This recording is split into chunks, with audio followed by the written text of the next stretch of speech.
Okay, well, good evening, everybody. I'm just going to have everyone mute, unless you have a question. Just please make sure you unmute yourself, just so we can keep it,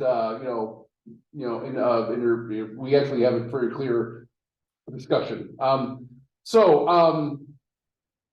Father the Father. Again, this is an open question kind of answer session. I try to answer the questions best I can. We tend to kind of jump around topics, which is great.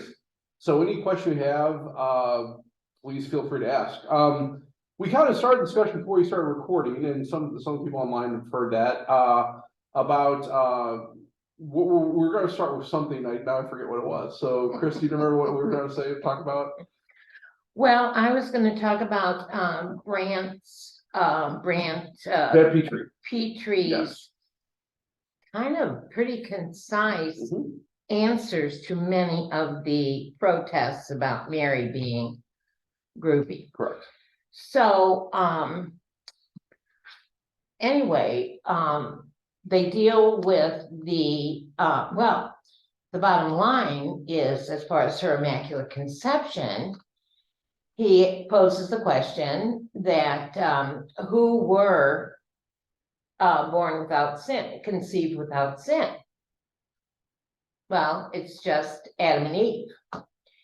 And Mary being the new Eve, I don't know if they agree with that, but Mary being the new Eve, that would make her a lesser person had she been born with original sin. Or like any was one of not. us. Yeah, right. Yeah, right. Sure. Yeah.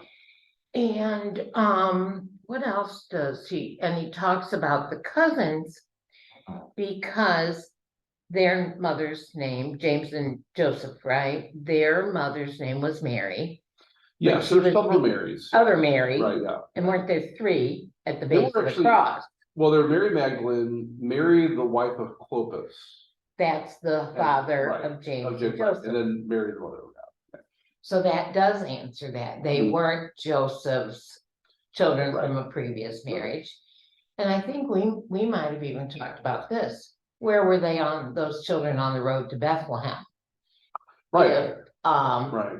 They were Joseph's children. Or at the loss of Jesus in the temple. Yeah. So yeah, I mean, so okay, so I think the thing about this is we have to kind of be clear. Ultimately, it wouldn't matter if Joseph had other children. No. Right. So one of the theories is, and this is kind of posited, that Joseph would have been married before, and the reason that Mary and Joseph did not necessarily want to consummate their marriage and follow this what they call a Nicene marriage, right? So basically maintain a celibate marriage. And wasn't that a thing? It was a practice at the time, yeah. So the Essenes were a sect of the Levites that were part of the priestly tribe of Israel that maintained celibacy. So even though they would maybe betroth a woman, they would never actually engage with the woman, right? So they would maintain a chaste, or you could say uber chaste, or a continent relationship with their spouse. That was started being practiced by also other people in other tribes, right? So Joseph obviously was from the line of Judah, right? Because that's where King David came from. Mary would have probably been from the line of Judah too, not from the line of David, but from the same tribe, because intertribal species or intertribal marriage was not necessarily a thing. It was kind of rare. So Mary would have been from the tribe of Judah as well. It was thought that because of this age difference, possibly, that Joseph would have been older. Now, what does older mean? Well, in that time frame, in that age, people didn't usually live past like 50. So except the ones who lived to be 900. Well, you're talking about Old Testament, yeah. So I'm talking about this particular, and there's also interpretation there. But as far as that was concerned, people tend to die relatively young compared to us today, right? Sure. And so you would have been a parent probably at the age of 15 or 16, right? And you can be considered even like a grandfather at like the age of 30. Yeah. Right. So Joseph could have been maybe 21 or 22, right? So it's possible he had another marriage before Mary. Sure. And maybe that spouse died. He maybe went a widower. betrothed Mary, okay. But I mean, also too, when we talk about this biblical interpretation in the Bible, when it talks about the cousins, well, the translation that would have been used from Hebrew into Greek, Mm-hmm. or even Greek into Latin, and what we have today, cousin in the Hebrew culture would have been, or brother or sister in the Hebrew culture would have actually been used for the extended family as well. Mm-hmm. So my aunt's children would have been called my brothers or sisters, right? And so that was a colloquial term that was used for the extended family. Mm-hmm. So there are good reason to say, well, even if Joseph had other children, maybe, but when we see this interpretation of the Bible, these brothers and sisters of Yeah. Jesus, Yeah. well, that's probably more applying to his cousin. Well, and where were they? Why did he give over the care of his Right. mother to John? Right. If there were And other children, exactly. insult Right. two brothers Right. in that regard. Right. So, and we even see cousins of Jesus that became his apostles. Mm-hmm. So I mean, there's open interpretation, but we would still hold regardless Mm-hmm. that Mary maintained her virginity before, during, and after. And I think that is a lot of the argument. You don't have proof of that, and I don't think most people care about Joseph so much. Right. Because I think what actually is funny, the one of the good arguments I heard about that is actually biological. So, in other words, they would have been able to tell even back then if a woman was still a virgin. And that focused biologically around the breaking of the hymen, right? Yeah, except that's not, I mean, it's That's not not a completely surefire foolproof. thing. Yeah. But you would imagine that would have been known. And the fact that Mary wasn't stoned. So that's also a big contention too, that if Joseph being righteous, right? That's the word that describes Joseph. Mm-hmm. He's a righteous man. What does a righteous man do in the eyes of the Jewish faith? Well, a righteous man upholds the law. So if Mary was in a adulterous relationship, the law dictates you don't have any choice in this. You have to do this. You stone her. Mm-hmm. You stone her to death. And the fact that Joseph had the option indicates that, well. But, what was I gonna say? Okay. So in other words, because this would have been, even though it would have been quiet, this would have been brought to the attention of the priests, right? Because the priests would be the ones who actually say what the law would be and actually uphold it.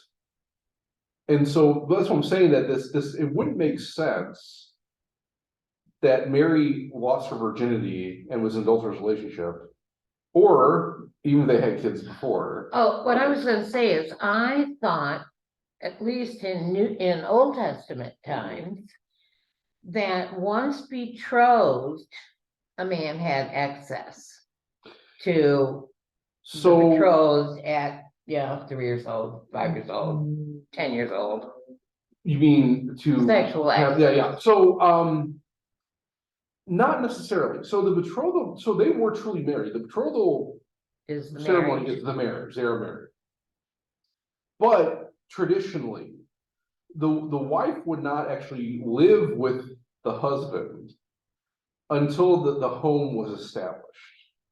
So before that, the wife would live with her parents, and they would live separate. But wouldn't a home, if he was in an advanced age, maybe having been married and being a carpenter, wouldn't he have an established Well, home? see, but With his that also, own toaster and. but see, that also would make and that would make sense if that were the case. So yeah, there's also evidence to say that Moses, that Joseph wasn't a widower, right? Because if you, like you say, if you already had home established and built and ready to go, there would be no time between. She would just move right in with him. But also, how many bachelors were there in those days? Wasn't that very rare? Well, I mean, well, it depends what you mean, like older bachelors, not many. I mean, they were young men. Yeah, At but the age of like if he 10, was, 12, 13. even if he was 28, he was on his way. Yeah, Yeah, I mean, you would imagine that 28 was getting a little bit old yeah, to maintain your singlehood, yes. yeah, But either way, though, you still, the man himself really wouldn't move out of his parents' home until he actually had something established too, right? yeah. So in other words, the marriage really is kind of the process that begins that. And we have to understand the culture of the Jewish people, Mhm. because at 13, you're an adult, right? Mm. And so in reality, 13 is when you're starting your manhood or womanhood. Mhm. And what does that mean? Well, your obligation is to propagate the species, Mhm. uphold the faith. And that means you get a wife and you have children, and that was commonplace. Well, and women had to be possessed. I Mhm. mean, a widow was, if she wasn't a wealthy widow, she was a beggar or worse, Well, and she that was depends, not, and that depends on the familial relationship too. So I mean, is it possible that another relative could take that for Right. sure? And we've seen it actually with Esther. Queen Esther Bolton, mhm, right? So she was taken in by her uncle mhm, and raised as a daughter. mhm. And she was older, I mean, not older, but I mean, she was a young lady before she actually married the king. And then later they just send them to convent. You mean like after, I Well, mean, could, yeah. right? I And mean, so, if, well, and that's, it brings another issue too, and maybe we'll get that in a second. But like, yeah, so when we look at this understanding of the virginity of Mary, I mean, there is biblical evidence to say, yeah, she was. And also that, I mean, but as far as whether Joseph had kids or not, that could be an open question. I tend to think it's not, but that still could be open to question. well, But that still wouldn't affect the also, doctrine. how many people knew? I mean, Joseph was, aware, Yeah, I mean, and so her parents must have been. once, well, obviously Elizabeth and Zechariah, Yeah. and I mean, and that's the other thing too. I mean, once she started showing, there would start being questions asked, right? And so I would imagine the theory that with Mary is as soon as she received this message from the angel, her first action, even though she's betrothed, is to go help her cousin. Yeah, The cousin would have known. She came back to Joseph and told him right away. Now, was she shown at this time? Well, maybe not. I mean, we're talking about 3 months in. Maybe she was showing a little bit, but maybe not enough to actually be yeah, people are right. very different. Right. So we would imagine she would have told Joseph right away. Now, and this is what's kind of fascinating, and these are kind of theories about Joseph. And this is kind of comes down to it. I kind of thought he would have heard the same thing she did. We have to, well, no, not necessarily. We're not told that, right? So when we see Joseph, the life of Joseph actually points to the truth of Mary, and the truth of Mary actually points to the truth of Christ. Right? So Joseph being righteous, well, if he were told right away at the same time Mary was told, he wouldn't have considered divorcing her quietly. Well, that's true. Right. So the fact he was deliberating this, kind of we have three conclusions about that. Right. So, okay, well, the divorcer meant, well, maybe, he loved her and didn't want her to be put to death. But that would not be righteous because you would be violating the law by doing that. The other thought would be, well, then Joseph really had this vow with Mary that wasn't part of their marriage bond, but this is seen vow. And the fact that she broke that, Joseph wouldn't let her go with the person that she wanted to be with. But again, that's an act of charity, it's not an act of righteousness. The third aspect would be that Joseph actually believed Mary when she told him this. And his divorcing her quietly was actually an act of humility on his part, because he didn't see himself worthy to raise the Son of God. But had he divorced her quietly, she still would have been stoned. No, not necessarily. Because it would have just been assumed to be his. It was assumed to his, and he was that bad. I gave you a bill of divorce, because that was still within Mosaic law, right? Okay. A man could have divorced his wife for whatever reason he deemed fit. Yeah. And so she probably would have gone back to her parents. So yeah, it wasn't really a done deal unless there actually was adultery. right? In which Yeah. case the law was pretty specific about that. There was no choice. So when they took up housekeeping, everybody assumed, or did they leave for Egypt too? No. Well, He they was went to, born, so, Fred so, was so they born. were in Nazareth, they established the Yeah. house, went to Bethlehem. But I mean, weren't people calculating? They always have henceforth calculating when she comes home from Elizabeth and she's 3 months pregnant. Right, I mean, if they didn't notice then, they sure would have noticed 6 months later. sure. And so that's what I'm saying though, right? There would have been this question, But it would have been on Joseph. put on Joseph, but also too, there could also be the biological argument, well, let's check her. Well, she's still a virgin. Mhm. Oh, boy, okay, But well, if she ever rode on a donkey, well, I mean, maybe well, not. I'm You just know what I saying, mean? right? I mean, but Or played tennis. there would have been, well, tennis don't do it. But still, but see, the thing about it is there would have been something being stated. And whether it was Joseph's protection or there's some other people that knew what was going on, Mhm. she was still saved. And there was really no chance of her dying, being stoned, because Mhm, adultery was not mhm. actually being done. Accused. And, but the other thing to consider too here is when we talk about these acts of the law, you need 2 witnesses. So in other words, if adultery were something she'd be accused of, you would have to have 2 people accuse her of it and give testimony to it. So in other words, well, I saw her going to Jeconiah's house and stay the night. Oh yeah, I saw that too. Oh, well, all right. So I mean, was she ever in danger of actually being stoned? That's an open question. I think you probably could assume that reasonably, but the fact that Joseph was allowed to enforce her quietly, at least whoever was the priest or the leading leader of the town would have known and said, okay, here's your options. Well, yeah, but she's carrying the son, so probably not gonna be stoned.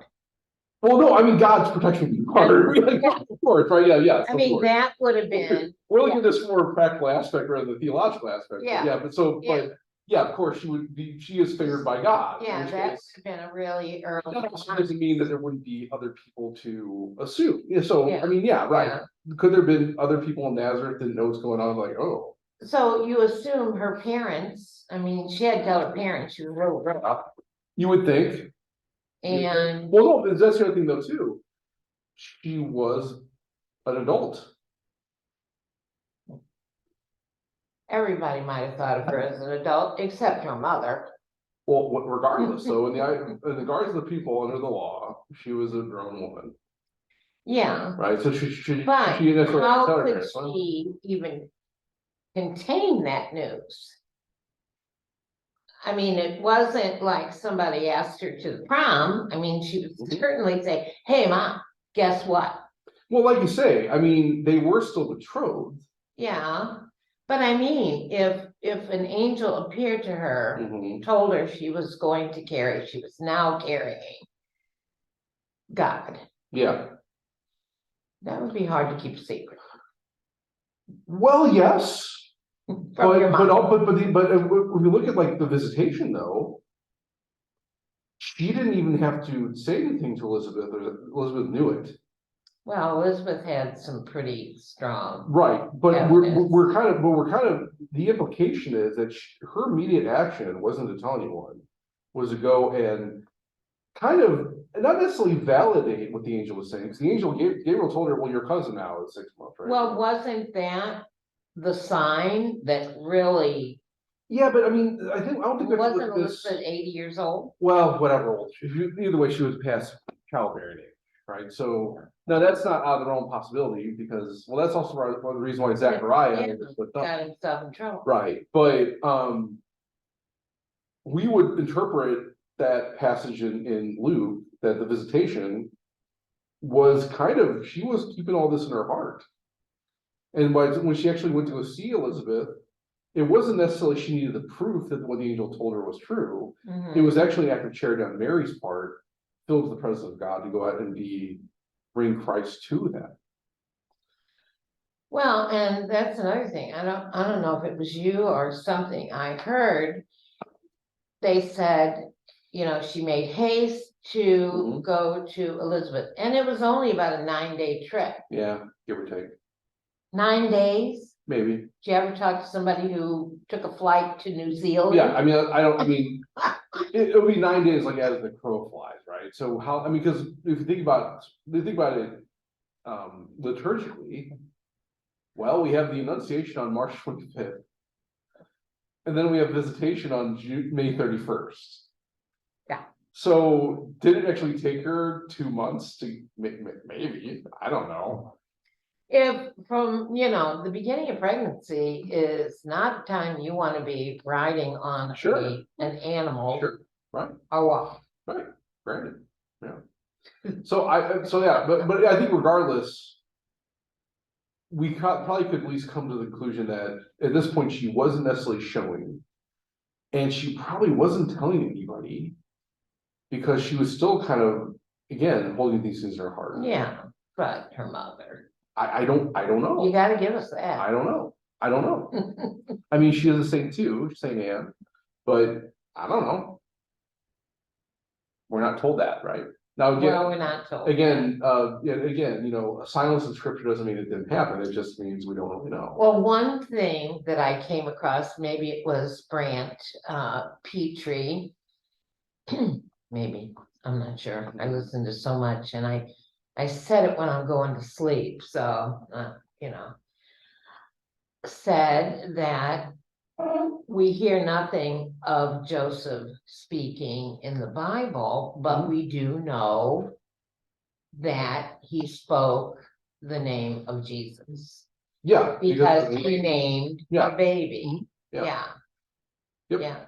Yep. Which is what saved Zechariah doing what he was told. Yeah, John, right, yeah, his Yeah. name is John, yeah. Yeah, not Zechariah. Mhm. Because who wants to save Zechariah all through history?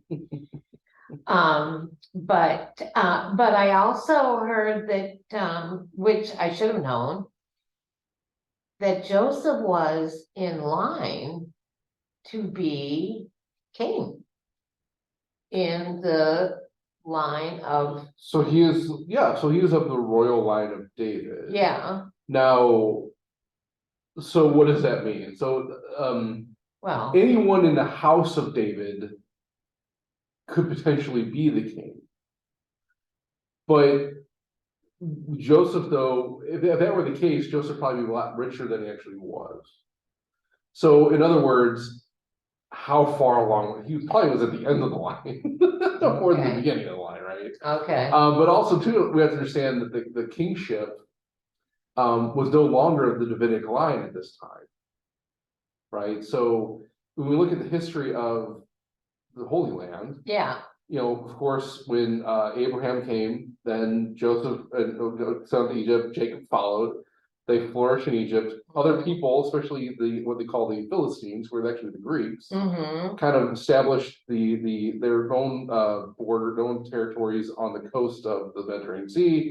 Other places came in, other tribes came in and kind of settled in the area. We had the 40 years in the desert.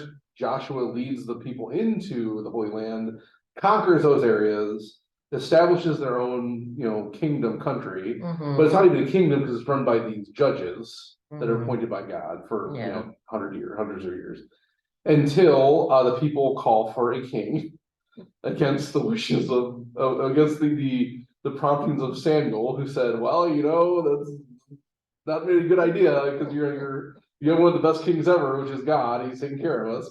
But they wanted a human king, so they appointed Saul, and Saul didn't turn out so great. yeah, And then David, and even David was of God's heart, was not also, didn't have the best virtues.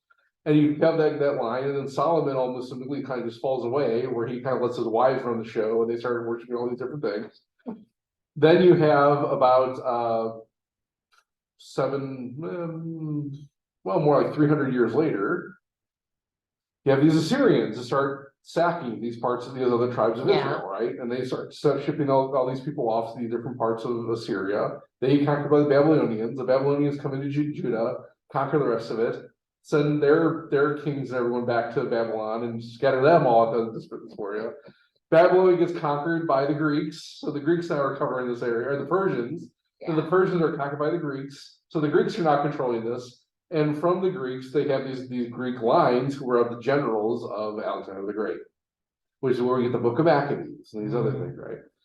So at this point, though, during the Greek occupation, the Israelites go to the Jews, the Judeans. They go to Rome and try to actually get up a agreement with Rome to help protect them from the Greeks, who come in and conquer. They keep the Greek kings in place just to control as like governors, right? So what you have right now in Israel at the time of Christ is the Roman Empire running the show through these puppet kings who are Greek. That's true. Right, so the Davidic line has been kind of pushed underground. There's a hereditary line, but they have no real power, right? Okay. Yeah. Another thing he brought up was that they Mary also the new Rachel, and that the Jews consider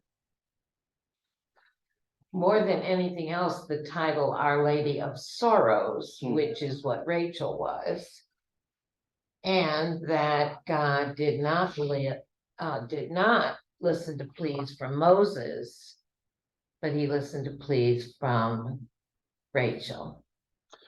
Well, Rachel predated Moses, though. So Rachel was the wife of Isaac. Yeah. Okay. But he made the point that that was I don't know if you'd say that was the plea that touched the heart. Oh, yeah. The sorrow that touched the heart of God. Okay. I mean, I think we could probably say both and. I mean, Moses did have the ear of God. The problem with Moses was, though, that he had a lapse in faith, right, at the Meribah and Massah. So we're told, depending whether it's Deuteronomy or Exodus, he was told to do something to bring about the water, and he did something extra. So that's what kind of not turned God away from him, but also like, hey man, sorry, you should have done that. You kind of love, so you're not going to be able to enter the Holy Land, right? So sorry. Yeah, no, but I think it can be kind of both and. There is apparently there is a shrine to Rachel. The Jews do recognize that is Jewish. Yeah. And that they have been known to ask for her intercession. Rachel's intercession. Yeah. Yeah, sure. Yeah. I believe that. Because well, I mean, the other thing too, we have to understand though as well is, when Christ went down into hell, right? So why? Well, the reason he went into hell was to free the Old Testament figures who were there.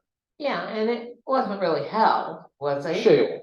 So I mean, it was like the fiery pits of hell. Like it was sort of like waiting room. It was considered like the mouth of hell. So like the Jews still have this understanding of like Sheol. So it's basically kind of a place. It's like an underworld where you're awaiting the coming of the Messiah. So because of the fall of Adam and Eve, nobody could get in heaven, right? So where would they go? Well, they go to the Sheol, wait the coming of the Messiah to let them come in, right? Now, could people have stayed in hell? Sure. Once they saw the Messiah, if they rejected him, they would have stayed. We would imagine though that all the Old Testament figures, so Adam and Eve, of course, and Jeremiah and Isaiah, and except for the ones we're told specifically were ascended, assumed into heaven, they would have recognized the Messiah for who he was and followed him into the gates of heaven. And wouldn't Joseph, who predeceased Jesus, have gone directly to heaven? Probably because he was seeing the Messiah. He knew who Jesus was, right? So in the same way that Elijah and Enoch and maybe Moses were brought into heaven, we would imagine that Joseph would have the same with John the Baptist. Yeah. Right. So But John the Baptist died after the resurrection, and so did Mary. John the Baptist died before Jesus started his ministry, right? He was beheaded by Herod. I thought John the Baptist was the apostle that he loved. No, he wasn't. That's John the an apostle. John the Evangelist. That's yeah. right, he wasn't. Right, an John the apostle. Beloved, yes. Right. That's right. John the Baptist was his cousin. They did a great play several years ago at the Rep, Salome. Yeah. That girl had some issues. Yes.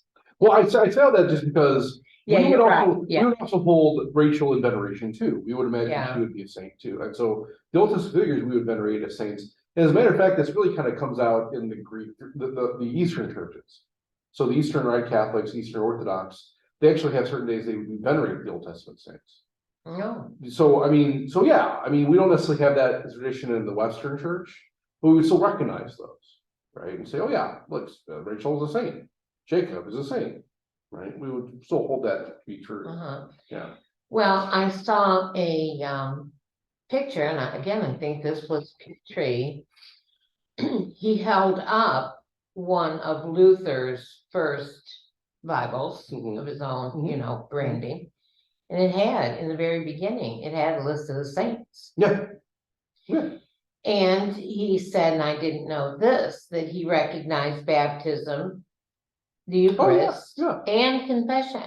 Yeah. In the very beginning. Yeah. So if you talk to, now it depends on which sect of Lutheranism you're talking about. So Missouri Synod, they're probably more in line with the Catholic understanding. Like ECLA.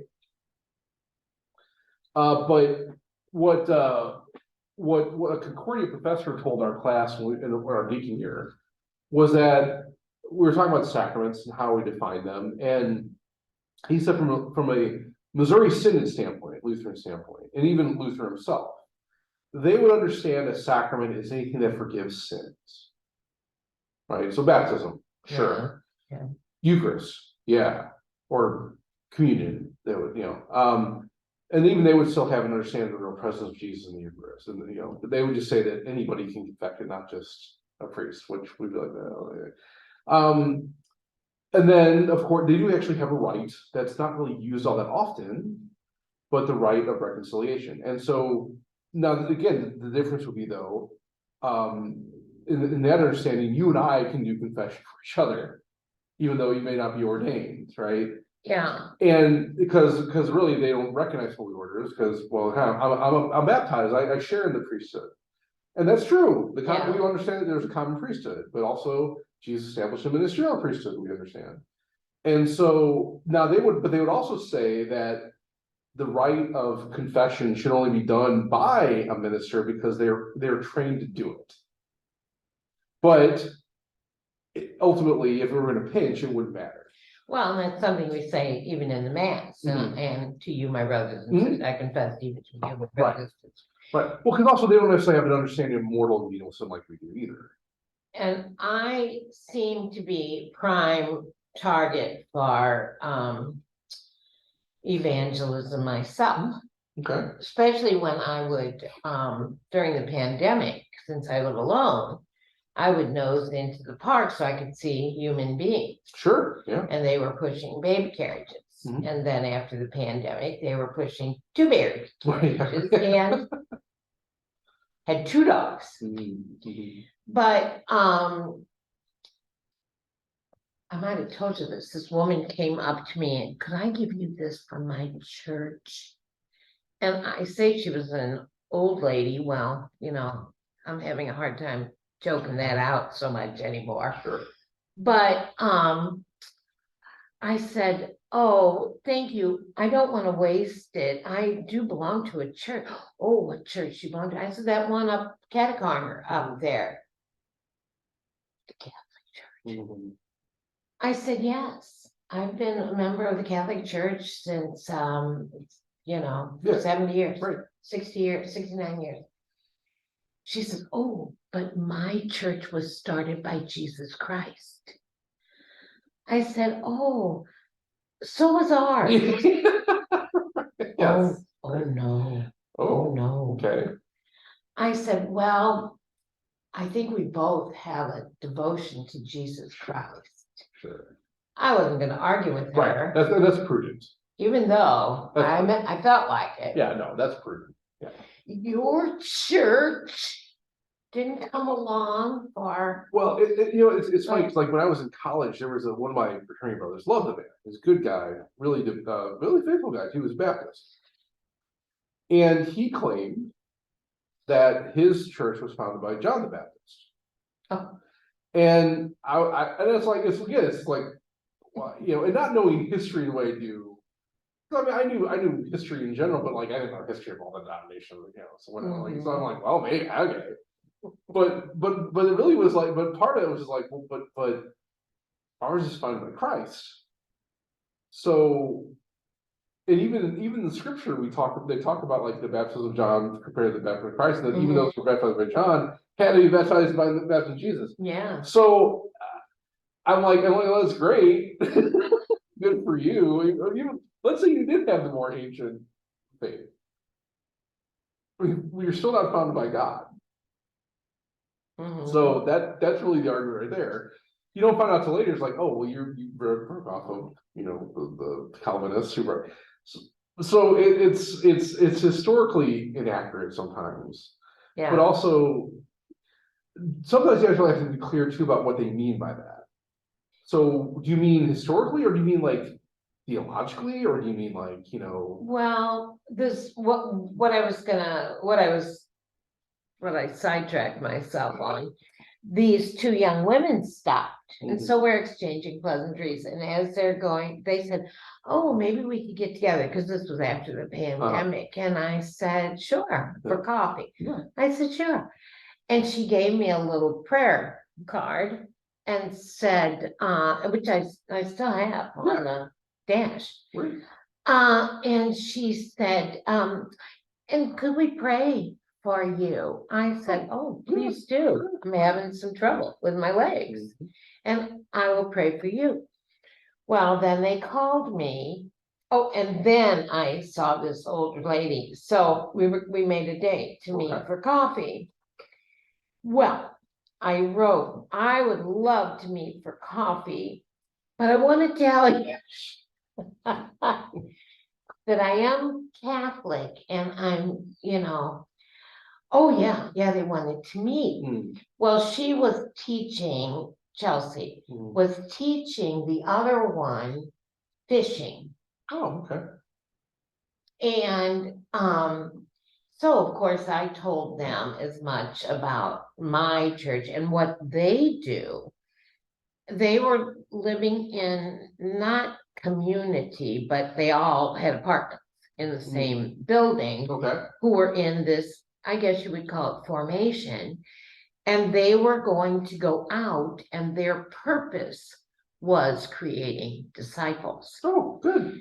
Well, then I continued to meet Chelsea, and she even had this wonderful graphic for teaching people who don't even speak English. Oh, wow. And after her stint with this group, she was going back home and forming a group with a leader and choosing a place they were going to go. And so I thought, well, the one thing I told her, and I told Brandon, I pray that someday you experience the Eucharist. But what she said to me is, we talked about, and I was a babe in the woods. I mean, she knew every line of the Bible. Right. Well, Yeah. And, I said, isn't it biblical? And she said, yes. And we work with one another. Apparently they paired up with someone with whom they shared all of their sins and life and needs and concerns. Yeah. Well, I've written to her, we've written back and forth, because they're ready to go out. They've got a group together and they've done their fundraising. Right. Well, I said to somebody, I don't even want to convert her, because she's really got a job to do. Sure. And then we can swoop in after. Well, after they do the really hard stuff. We don't want to coach anyone. Yeah. Swoop in and convert them the other half of the way. Yeah, But, you Yeah. know, every day Helen says her extra prayers, and those are going way, way, way off into the woods sometimes. But we pray for, how does she say it? Missionaries, male and female. good, right, whatever, yeah. And, may they see some fruits of their labor so they can keep on keeping on.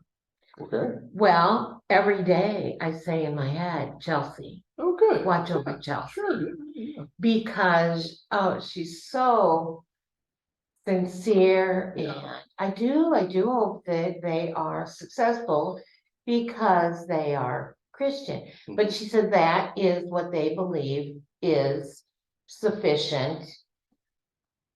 And I'm sure they, you know, they must be honest with one another yeah. and give each other real feedback Yeah. and help one another. But that is what they feel Yeah. is I was thinking, sufficient. to me, it's always fascinating to kind of hear these other denominations and kind of like their practices and devotions and everything else, because what you tend to find is that all stem from the Catholic Church. Yeah, So like even that, the thing about even open confession, well, that was the early practice of the church. yeah. But even then, you would still do that with a priest present or a bishop present or whatever. Yeah, well, what you explained earlier was just downright scary. Mhm. Yeah, which is why we did what we do now, because we realized, well, this seems kind of inappropriate, right? Or at least scandalous. maybe, Right, and you Yeah. put them out on the street and let, Right, exactly, right. Yeah, so you guys stay out here for about a year, bag, you know. well, but you know, knowing that that's what's coming might have kept people out of something. Maybe it could be a deterrent, that's true. That's true. Yeah, but I mean, also, the going rate was, well, you don't know exactly what they did, but you had to know it was at least one of those three. Yeah. That's Yeah. what it's like, all right. But yeah, no, I think, but I mean, even like, So he's thinking, oh, I hope my wife thinks I Yeah. murdered yeah, somebody. right. But even, Just murdered. but even the like the way you talk about least living, well, that's the kind of basis we have for lay and religious orders. Mhm. I mean, that all comes from the tradition that we have in the church. Well, and I said to this young fellow that I'm talking to that, oh, what was I gonna say? I've already forgotten. I've already lost my train of thought. I don't remember what I was gonna say. That's my life now. It happens. Yeah. Oh, it's, yeah.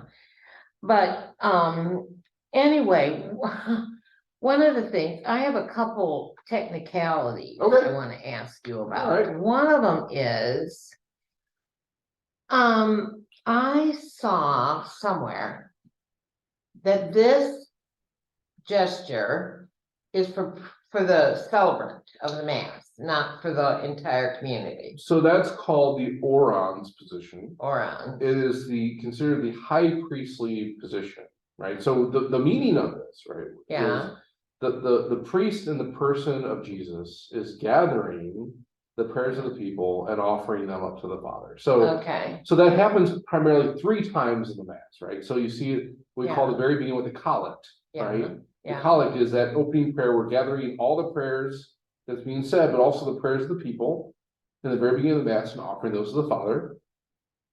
We do it at what we call the super oblata, the prayer over the gifts, right?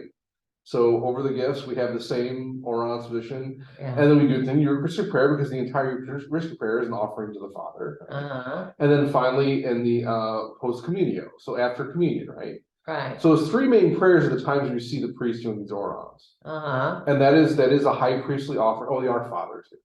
So that's always a prayer offering to the Father. So the priest is always in these positions because the priest is acting as Jesus, offering those prayers to God the Father. okay, when did the whole congregation start doing this? Yeah.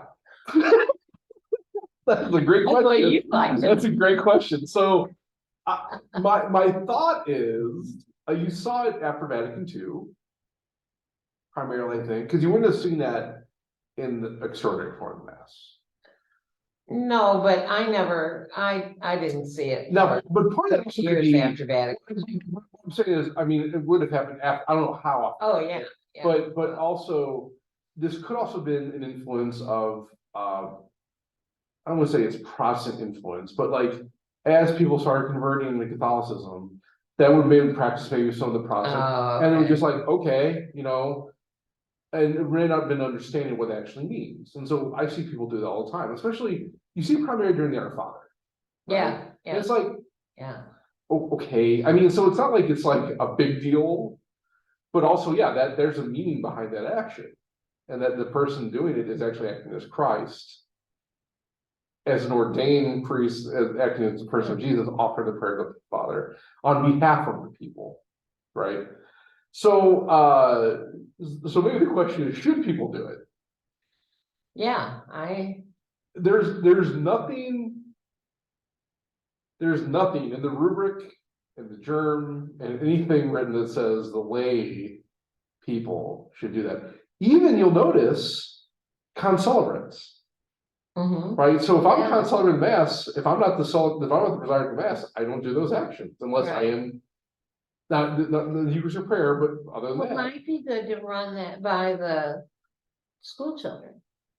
yes. Well, I will, so the servers, I tell them when I train them, Okay.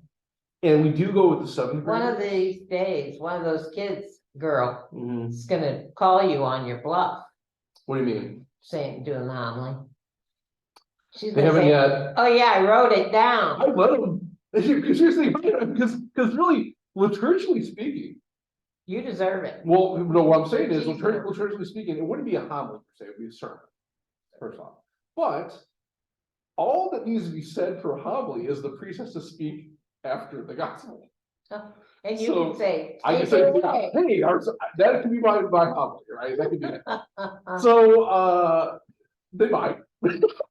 I'm waiting for that. Yeah, The one server has come very close, actually, were you there for Christmas Eve for the vigil? yeah, Yeah.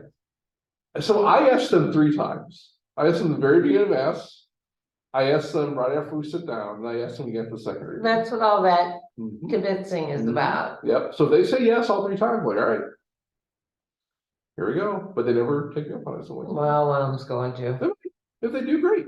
That gives me a day off, I'll take it, that's fine. Well, except you will be prepared already. Well, that's the thing, if they give me problems, I'll be fine. But no, but yeah. Did Father, did Monsignor tell you what he did this morning No, before he closed the mass? no.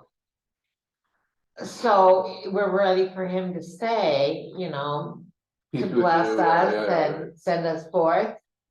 We used to say, he used to say to love and serve the Lord. Yeah, Now it's just, you can go now. sure, yeah. Go forth, He Baptist, Lord. said, he looked out at the crowd and he said, does anybody think we're gonna have a snow day tomorrow? Well, the crowd went wild. Yeah, the teacher asked me this morning, like, do you think should we have a snow day? I'm like, I'm always for having a snow day, so, Oh, yeah. yeah, so that's fine, but, yeah. I mean, we haven't had it yet. Well, So- in my career, I worked overtime every week of my entire working career. Mm. And however, unless there was only one time that I didn't do it, it was because we had a bid going in, a general contract bid. Okay, If St. James the Greater had a snow day, I took a snow day. oh, okay, all right. You probably are too young to remember, but you used to have to listen on the radio Oh, no, we gotta do that too. for the closing. Oh, yeah. Do you have any siblings? Yes, Did somebody start screaming for mom right before they would have called your school and you had to start all over? oh, I've had, yeah, we've had that, it's like, oh, shut up.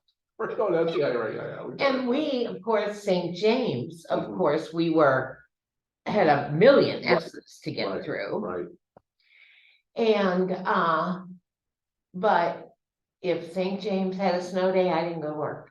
okay, And when I had my own office, I called my assistant and I said, we're having a snow day. Well, she was in Barnhart, so I said, don't come, don't yeah, think about it. right, cause I lived in the building. Okay, And, well, we were downtown for a year or so, but, I just truly believe in them. At St. James, when I was there were only two lay teachers, the Okay. kindergarten teacher and the sixth grade teacher. And the sisters, well, you might know this, the convent door Mhm. at the bottom was the width of the sidewalk oh, yeah, from the school. Yep. And Mr. Decker shoveled that first in case the principal wanted to go to work at 6 Sure. in the morning. right, And so we could have always had school, but there would always be a pipe break in the cafeteria. At least a couple times a year. Well, we figured when we got older, the plumber must have been an alumni because he wasn't gonna fix it well enough that we weren't gonna get a snow day. But when we got a snow day, the whole parents went up to the schoolyard and played in the schoolyard, and the sisters came out and played with us. Oh, that's nice, yeah. It was great. But anyway, I believe in We them. very rarely had a snow day when I was growing up. It was, And what- it was, What school did you say? Macklehart, Immaculate. yeah, but I mean, I lived right around the corner, so like, I could have gotten to school. Yeah, But the more about the teachers, if they were there or not, and, yeah, we would have a few maybe late starts, but we would never have a snow day. yeah. So it was very rare for that to happen. And, it never occurred to us that those sisters would like to have a day off, so they Right. probably Right, were happy. well, for that's the it. other thing too, I mean, there was a lot of talk after COVID. Like, oh, we're never gonna have a snow day again, right, cause now we just do things online, right? Kids Oh, read I stuff hear home, they it's like, do that. well, some schools do, but like, I That's think, just not. but the same point, it's like, it's nice to have that break every once in a while. Yeah. And so I don't think now if we get to the point where we don't have enough days in the year. But right now, I think we've got that point where it's like, yeah. Well, and if we have snow tomorrow, it's supposed to be really wet and Yeah, I still don't know if it's good really gonna. for Well, building things. I still question whether the snow's really gonna accumulate much on the roads. I don't think Yeah. it's really been cold enough really to potentially like stick. I don't know, we'll see what happens. If it's like a snow thunderstorm that they're talking about, maybe, I don't know.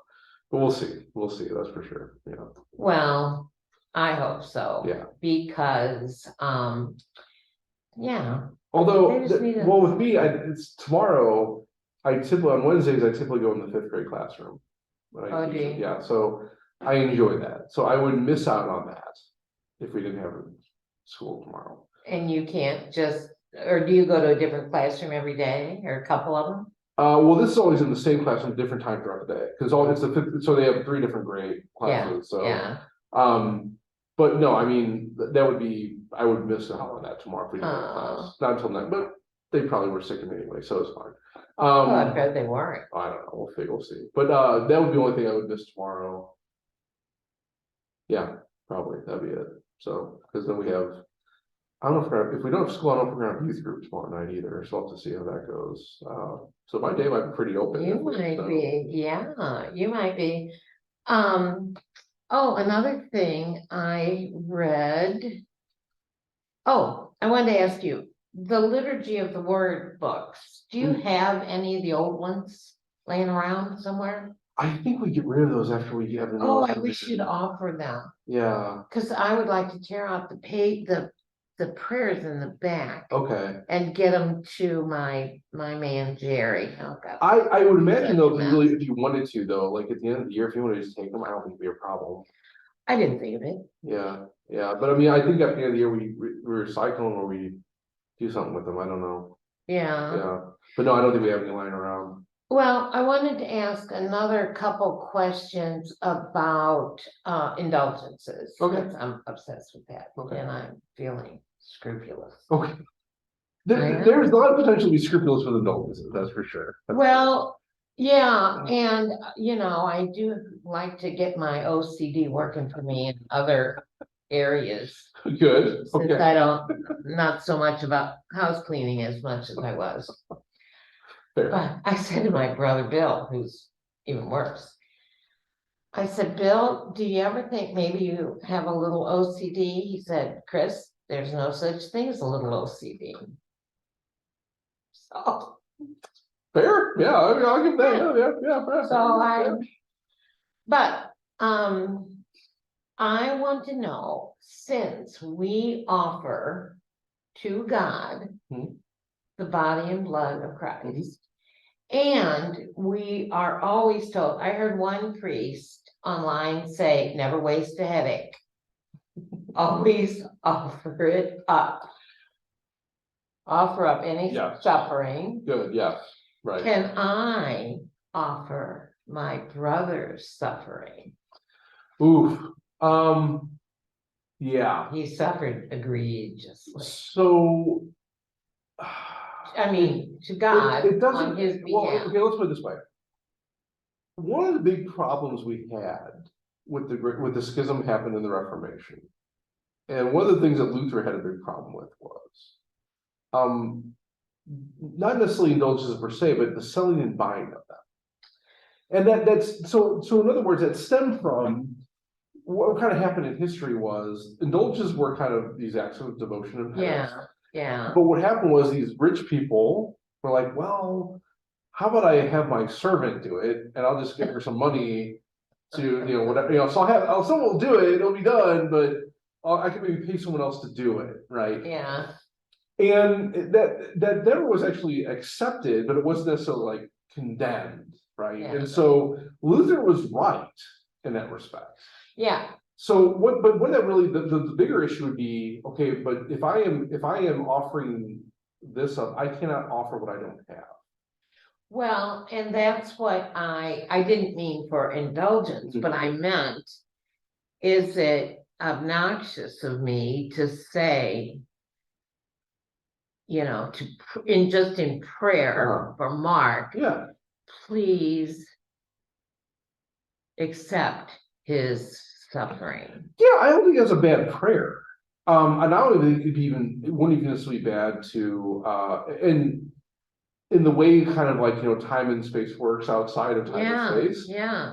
You could even pray that Mark does that on his own too, right? Yeah, that's true. So I say that, so I don't think that's necessarily a bad prayer. But like, can I give that? Well. But can I give the blood of Well, Christ? maybe can you give, well, sure, because you're receiving blood of Christ, right? So in other words, can you give though? You're suffering with Mark, right, in that respect, right? Yeah, so many people, we had big family on both sides, and so we've had a death every 2 years for my whole life. Yeah. But Mark's death was different. Sure. Different. And I would imagine, and so that part of that too is we have to understand that the suffering that our loved one experience, that's kind of a form of purgatory for them as well. Oh yeah. Right, and so that would also be considered merit on their part too. Yeah. Even they weren't consciously offering that up at the time, but it was still, I think it was still, the Lord would understand and his mercy would provide for that, right? Yeah. So I don't think it'd be wrong to pray that.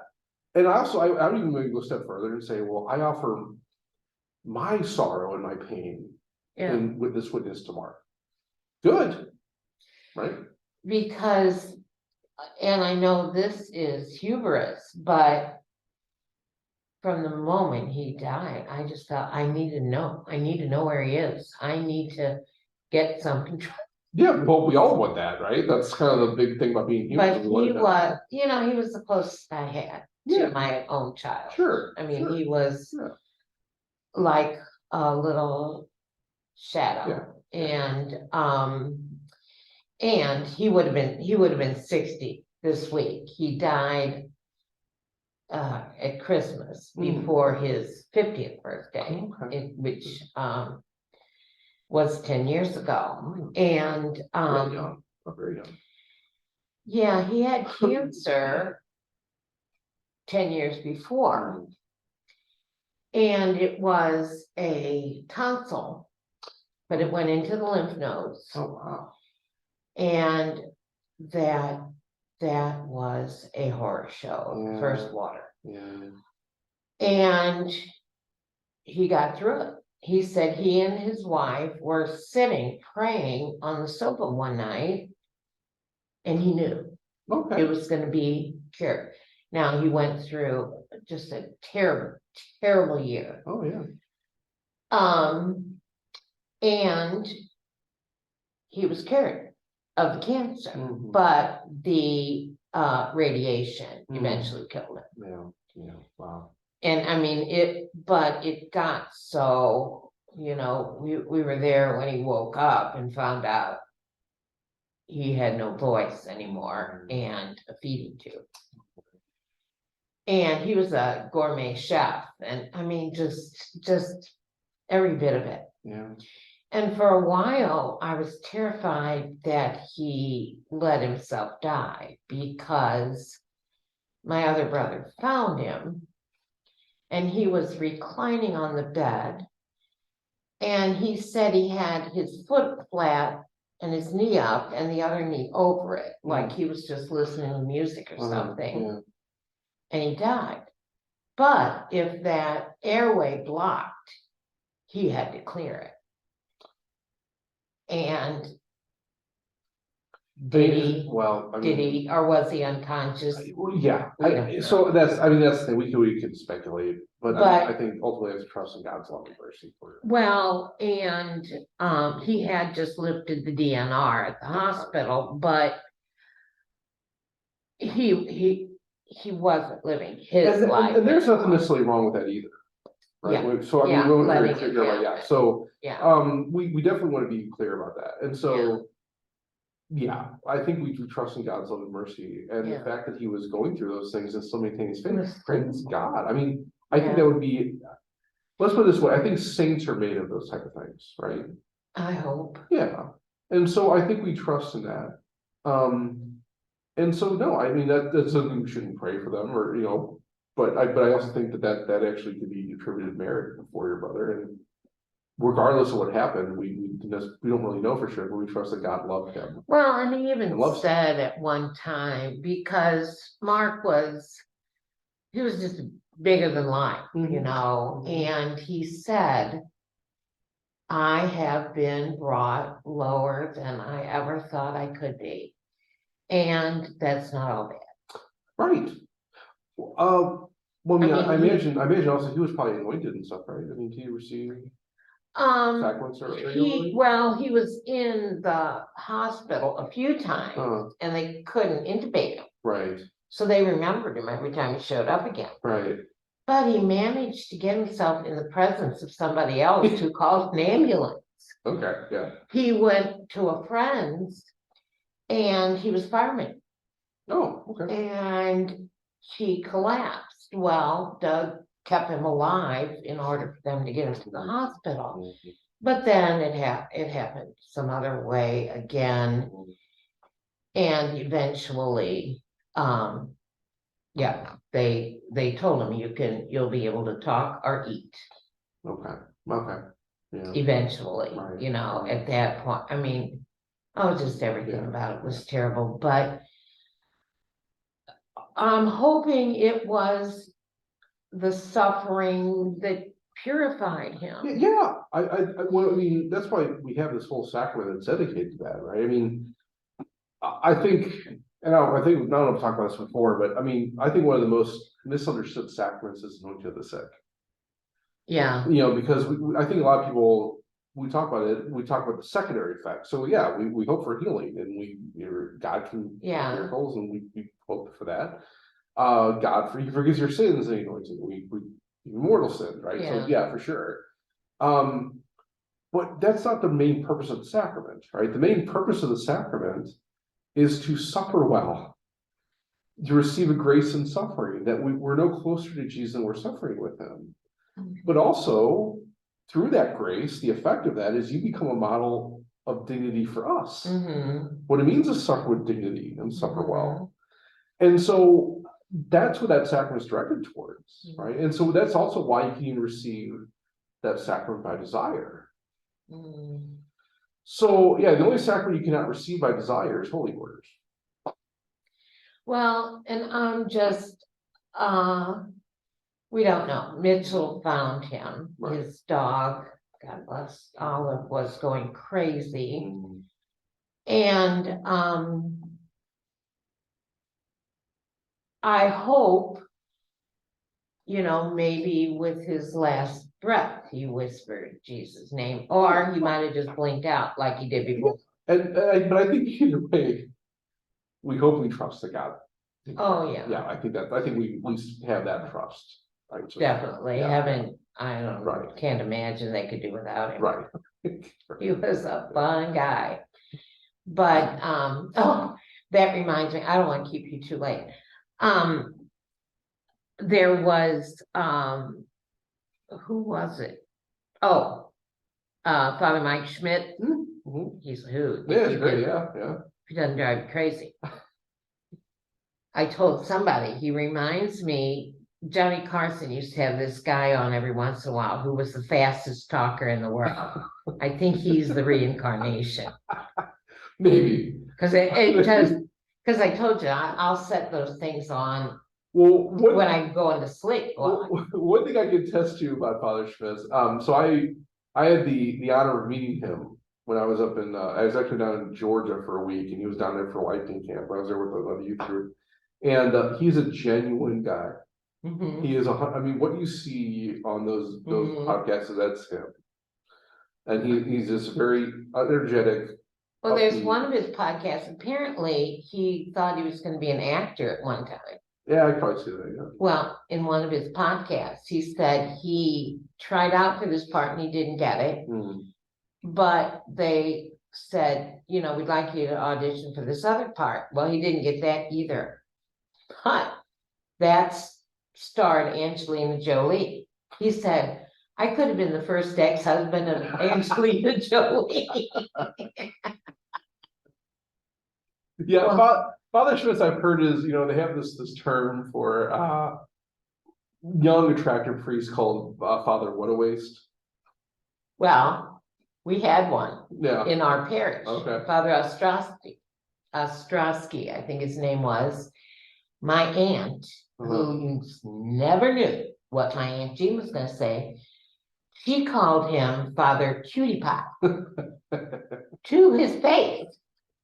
One time at my mom always gave a Christmas party and he was there and she called him that to his face. My Aunt Jane, my godmother, almost fainted. I imagine He took that pretty well. Maybe blushed a little bit. Yeah. Well, he also had a little cadre of little girls and following him everywhere he went. Yeah. But anyway, Father Schmidt says, Father Mike says, it was like one of his 10-minute blurbs. And it was on the question, will I have my pets in heaven? Right. Which my family believes. Right. Okay. Okay. Yeah.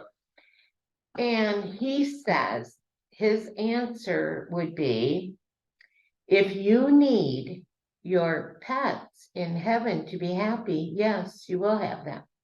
So he kind of goes around this mulberry bush a few times, and then he says, but if you need your pets to be happy in heaven, maybe you're not ready for heaven. Yeah. Well, I know we must get 1 million letters a day, but what I wanted to say is, have you considered maybe God wants his animals back? Yeah, so I think so. The manner in the way you answer that question depends on the questioner, I think. Right? Yeah, so, the Pope told a little boy, right. of course. So, yeah, of course, and that's true. So if a kindergarten kid said, "Hey, is my pet good?" Yeah, good. I'll leave it at that. There's a follow-up question when you get into that. No, if an 8th grader asks you that, I was like, yes. Let's understand what that means, though, right? So what does that mean? Well, we have immortal souls. Humans do, right? Any intellectual being has a mortal soul, right? 'Cause that's okay. Anything living has a soul, right? Not necessarily a immortal soul, but a soul. And so a blade of grass has a soul. Your gerbil has a soul. Yeah, that doesn't count. An insect has a soul. Great. Now we have these pets, these beings that are put in our care, as stewards of God's creation, right? That we're entrusted with, that we Yeah, have affection for and give us affection, good. yeah, we're And gonna that's be in big trouble. That's a with that. sign of God's love too, right? So, okay, now, when that dog dies, which is prone to do, or that cat, or that gerbil, is that dog gonna be meeting you in heaven when you arrive? Well, in a way, yes, right? The fulfillment and the affection and the joy and the happiness that you receive from that pet is perfected and fulfilled in heaven. What about the wet nose and the Sure. curly hair? Why not? Sure. Because we'll have our bodies in heaven too, right? So yeah, I think you can say for that those attributes of the dog, of that Yeah, immortal soul, is perfected and fulfilled, right? That you have that fulfillment and that complete sense of affection that's not provided by the dog, provided by God, they're still Yeah. fulfilled with, right? So the memory of that dog, the feel of that dog, the scent of that dog, it's all going to be there for you. but the dog, But the where's actual the dog? being of the dog, well, that's an open question because it doesn't have an immortal soul. Well, maybe they'll change that by the time we get there. I don't know. You must have had a gerbil when you were a kid. I don't know. We actually had dogs mostly, rabbits, maybe. But I mean, but what I'm saying, all I'm trying to say is like these different Yeah. pets you have, yes, they'll be there with you in heaven, but it wouldn't necessarily be the actual physical being. It would be all the things that attribute to that being Well- that you enjoy and love. I'm gonna have to take this petition to Saint Francis because Pope Francis? my, Saint, Oh, St. Francis. Okay, all right. my cat has her own rosary collection. Okay. Okay. And that aspect of your cat will be there in heaven too. Every time I lose a rosary, I know I fell asleep with it on the bed. And I have to go in search. 'Cause Sure. I do believe your pet should be the same religion as you. I do. And, and my sweet Lucy was a saint on this heaven. But when I see over my Facebook page, I get a lot of stuff from Stray Rescue Uh-huh. and there's another one, and I think, how is it possible that they suffer so egregiously Well, at our yeah. hands? So All they're- animals really do. Yeah. There's sentient beings, so which means they do have feeling, they have instinct, sure. I think they don't have deliberation. They don't have, there's maybe something of memory, at least maybe muscle memory or instinct. So yeah, I mean, I think it goes to show the fallen state of humanity though too, right? Oh, yeah. Because we are, so I think it's interesting, we talk about like, pro-life things that, pro-life is it's an umbrella term that also applies to God's creation. We have a responsibility there too. So yeah, I mean, now I think that's different. Torturing and hurting animals for anything other than survival would be morally wrong, and we would hold that to be true. But, Torturing for sure would be wrong. well, every bite of meat that we take, Mhm. unless you buy it at Panera Mhm. or at a butcher. Right. Where you'd have to, empty your bank account. Mhm. And I was following a pregnancy, my cousin's third grandson.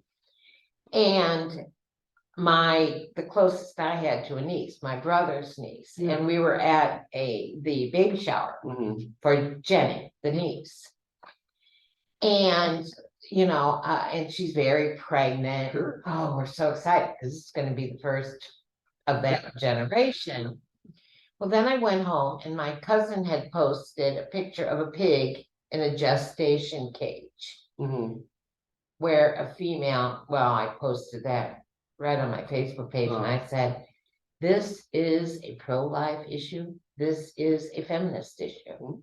Because she spends her life like that. Mhm. And I mean, the insemination process is an opportunity for them to treat her cruelly. And Yeah, I think that we would surely talk But- about that morally and say, yeah. what I love, Yeah. though, is the pro-life pancake breakfast with bacon. Who's to say they didn't get that bacon from a good source material? I would say- I don't know. Oh, look at the budget. So here's the thing, I think that goes down to understanding between. Well, let's put it this way, it kind of goes in the same category. I was in a confession one day and someone came in, and before the confession started, they just came in and said, okay, what shampoo can I buy? And I'm like, what? What shampoo? What shampoos can I buy? And I was like, I don't know what you're talking about. And I was like, well, I mean. This is what I use. I know. So that's what's on sale. I mean, so what happened now after that meeting? I'm like, well, I'm not really sure what you're asking me, and I can't really. And what it came down to was there are apparently certain now very high-end shampoos that use aborted fetal cells. Now here's the thing: they don't distinguish between stem cells and fetal stem cells, so it's kind of an open question. But certain high-end ones use them in their formula, these stem cells. Now, that's a deeper question. And so the question is, okay, by buying this brand of shampoo, are you formally cooperating or evil? I would say the answer to that is no, because you don't know if they're from aborted children or if they're actually adult stem cells or whatever. But also, too, you don't know all the process that goes into that as well. Could you materially be cooperating with evil? Maybe. Is it proximate or remote? Probably more remote. In which case you could be justified. Now, if there was an alternative, so let's say PERT. Okay, if they don't use any of that stuff, okay, then buy PERT. But part of that is in some ways ignorance is bliss. And so when it comes to a lot of these things, a lot of people don't necessarily know, like the whole adage, like, well, I don't want to see where the sausage came from, I just want the sausage, right? Oh, okay. But as we grow in understanding and our knowledge, we do then have more implications from those things. Oh, yeah. And so it's always good to be open to those questions. But people don't want to see it, True. so True. they They either we. yeah, or remain ignorant, or they don't necessarily go with that depth to actually find out. Yeah. And so the question would be, is there a moral implication to that? Well, there can be, but also a lot of that depends on the person, the actual moral agent, what they do know, what they should have known, or what they could have known. Yeah, and anybody Right. now Mhm. with a cell phone Right.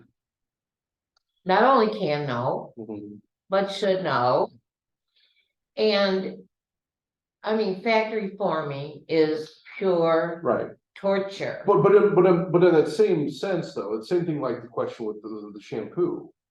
Well, I mean, because certain things are not necessarily divulged in those processes either. Mhm. So even if I had a phone, I could say, okay, animal cruelty in production of bacon. That would come up maybe with different bacon producers. And it can even tell me maybe certain bacon farms where the pigs are free range or whatever, right? I can tell you. Granted, but what I'm saying is, okay, once I do that research and figure that out, I then have more obligation. True. But then also even within that process, well, okay, even though they're free range, what does that really mean? That doesn't mean anything. And see, I think that's the point. Pasture. Because the question then would be, okay, well, how deep do I need to go? Or how much? Well, but see, that's the big question. Because I did my research, I found these are free range, and that's really enough for me right now. Now you can say, well, let me educate a little more. You can do that, and that would be your obligation as someone who knew. But I think most people don't go that far.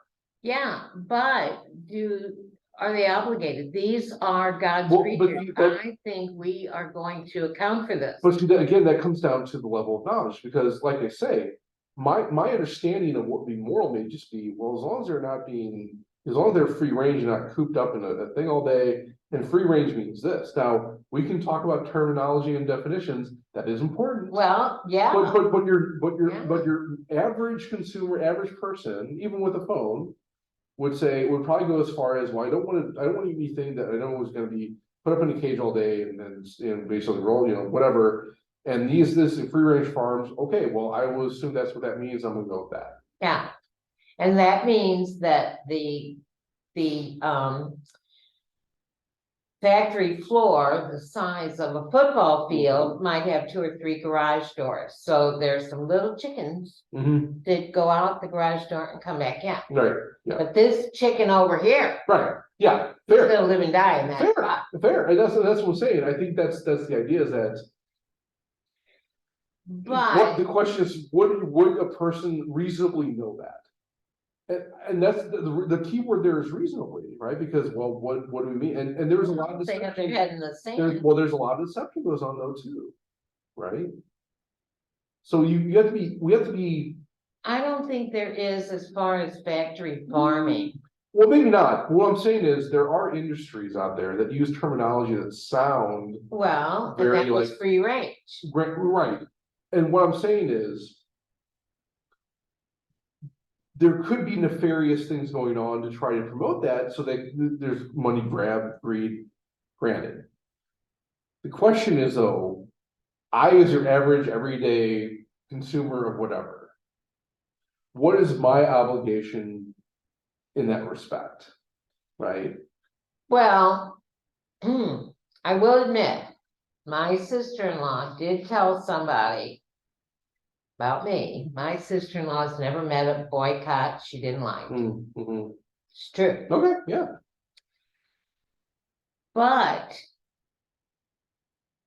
there isn't an excuse for people not knowing, and I did actually Mhm. write to Pope Francis Uh-huh. and said, in the name of Saint Francis, Uh-huh. please condemn factory farming. Fair. Hasn't done it. Well, yeah, okay, fair, but all I'm saying is. But it's gone everywhere now. It's in Argentina, it's everywhere. But even then though, right, I mean, there's still a level of research necessary. That from a moral standpoint to say, okay, what can we say is morally implicated here, what is it? Right, so it's, I think it's not as. These issues of material cooperation are not always as black and white as people think. That's what I'm trying to say, Well, right? they're not black and white, but there aren't too many people who can't understand it if they go looking for Right, the information. And Because here's the other thing, the other side of this other secret, right? Almost everything that we consume, right? There's probably some form of evil in the process that brought that about. Yeah. So now, palm oil.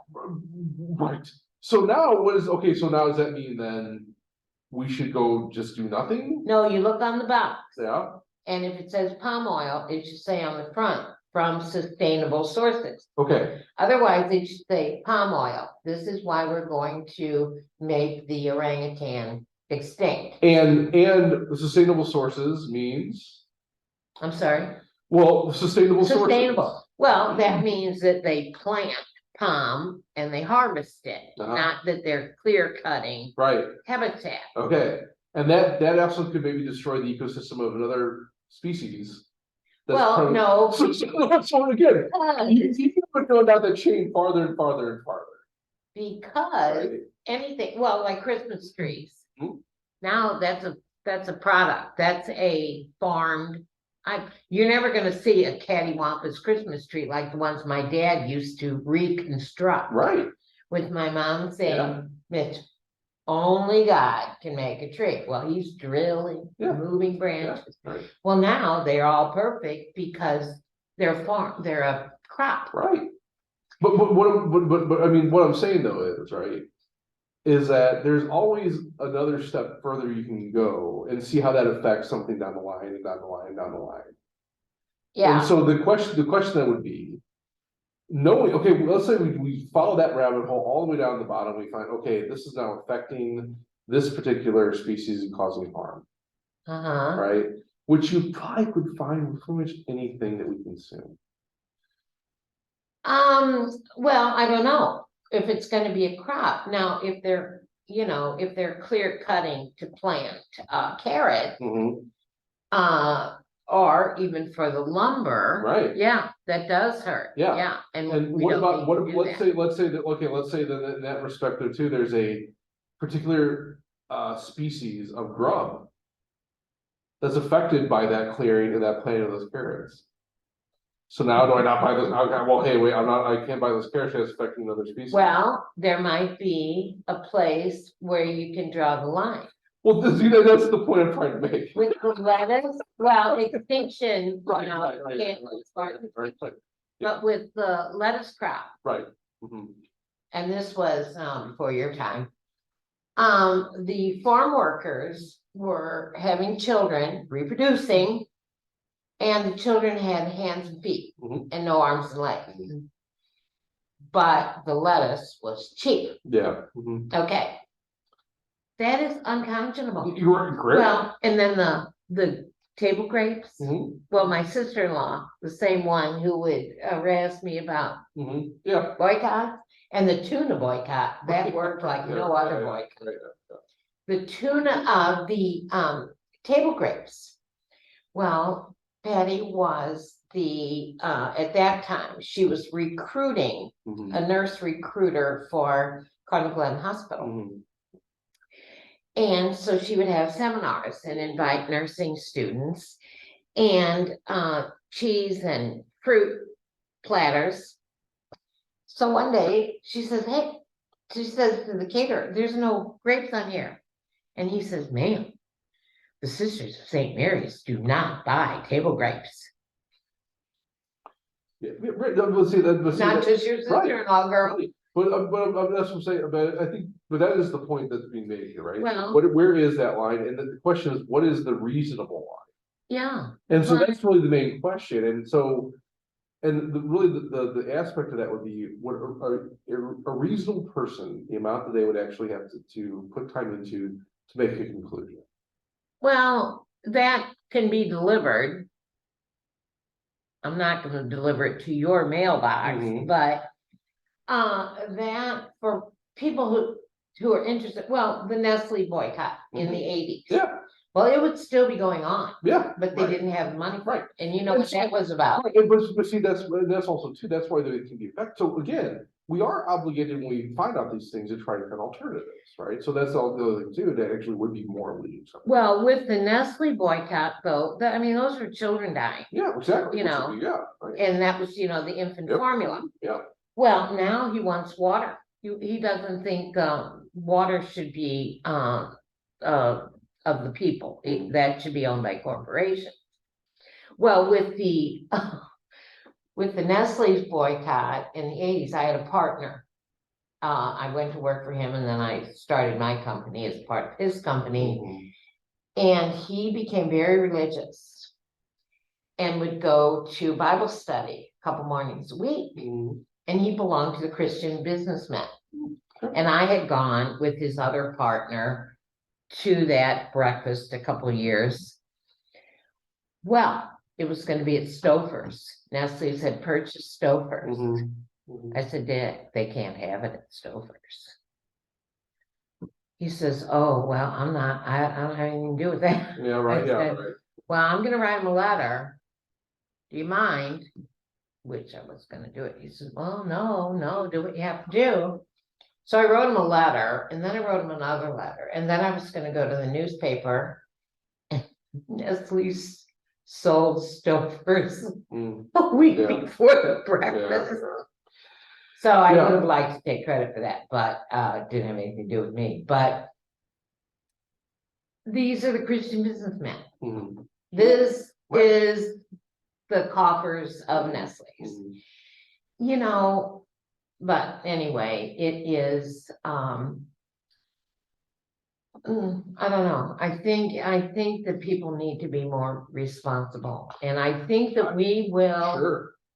I don't think you're wrong with that. Yeah. pay dearly for our Well, what we have could be. taken care of. I think there definitely is something said about that. But again, I think, again, when we talk about the sinfulness of it, there has to be a level of cognizance though, too. So that's what I'm trying to say is that we do understand, morally speaking, there's formal cooperation, material cooperation, there's proximate and remote material cooperation. Yeah. But a lot of it depends on what the agent actually knows and what they do based on that knowledge.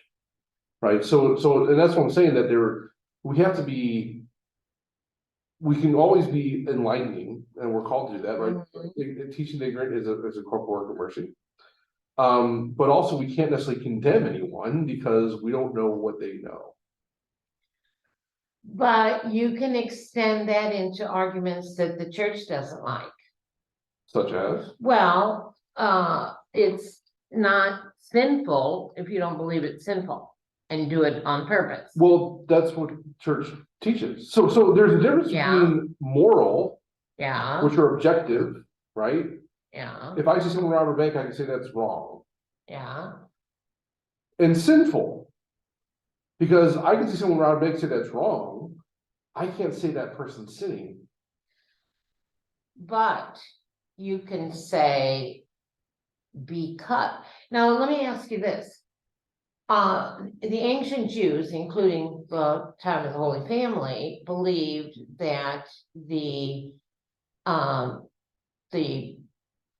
zygote, embryo, fetus in the womb was part of the mother's body. Well, that's a very hard thing to say, because based on the scientific understanding. So now scientific. No, what I'm saying is even at that. So they would not have used term zygote or fetus or anything like that, because back in the ancient time would actually, and this is even seen even after the time of Christ with Augustine and Aquinas, was life, a living thing. What indicates living thing is growth, right? So, like you see the writings of, let's say, Thomas Aquinas and Augustine, and they were trying to answer this particular question, but they would say that, well, you know, it's very possible that the sperm doesn't reach the egg until like 3 or 4 weeks, or 8 days, or whatever. And because what I'm saying is, though, they would say that because they're judging it by, well, is there any evidence of growth? And the evidence of growth would be by the extension of the stomach of the mother.